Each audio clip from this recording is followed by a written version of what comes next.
Yeah, that's definitely a lot to dissect: infertility, IVF, birth control. But I know a lot of women take birth control for endometriosis. So, how do any of the women that you work with had the same experience where they take it more for the endometriosis and because the things that are associated with periods and the pain that they go through versus like just to not get pregnant?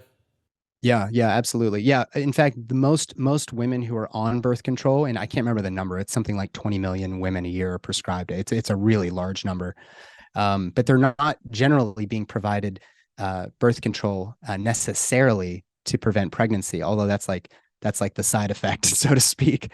They're taking it in order to shut down their ovaries to make them go quiescent for a period of time.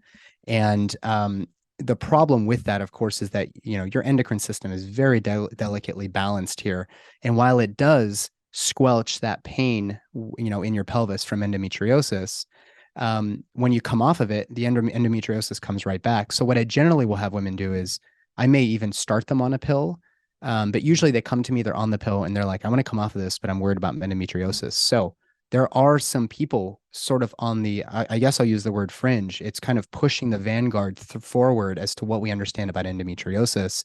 And it turns out there are enough people out there that are really thoughtful about this, as I was kind of suspicious of in residency, that this might actually be an autoimmune mediated sort of pathology.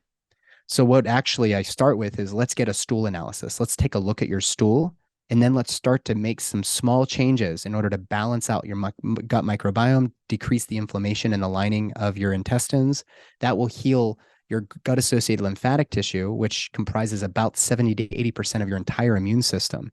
And once you get those, you kind of plug those holes and get some of these upstream issues working better, then you actually will have less of this inflammatory condition known as endometriosis. We balance out your hormones a little bit, maybe with some Dutch testing, we get your adrenals back on board, that type of thing. And I will say you will at least see a 50% decrease in your symptoms. It may not go away entirely.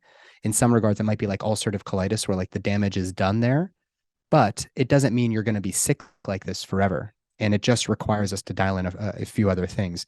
Another thing that's actually a very ancient practice is called vaginal steaming. Gwyneth Paltrow made this a big deal, and everybody was like, it's such woo-woo bullshit. Well, I was skeptical myself in residency. And then I met somebody named Kelly Garza. She's known as the steamy chick. And her entire business has been investigating how to bring vaginal steaming to the mainstream. And all that it is you have a pot of herbs, like a big pot of tea, and you squat over it, and the steam hits all of the external structures. It goes into the vagina. It steams, so it's not like it'll penetrate all of this. It goes up through the cervix into this the uterine cavity, out through the fallopian tubes.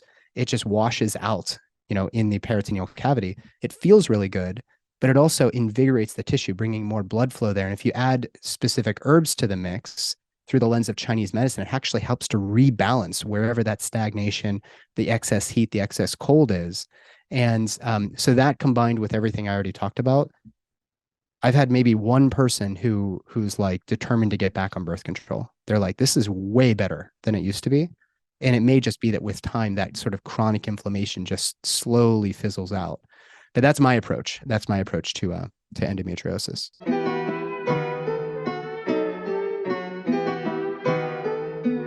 Oh, I gotta go. I've been working, told them please don't hit my phone. I'm in my zone, bruh, just leave me alone. Was on the road, but I swear I'm coming home. Now the drinks on me,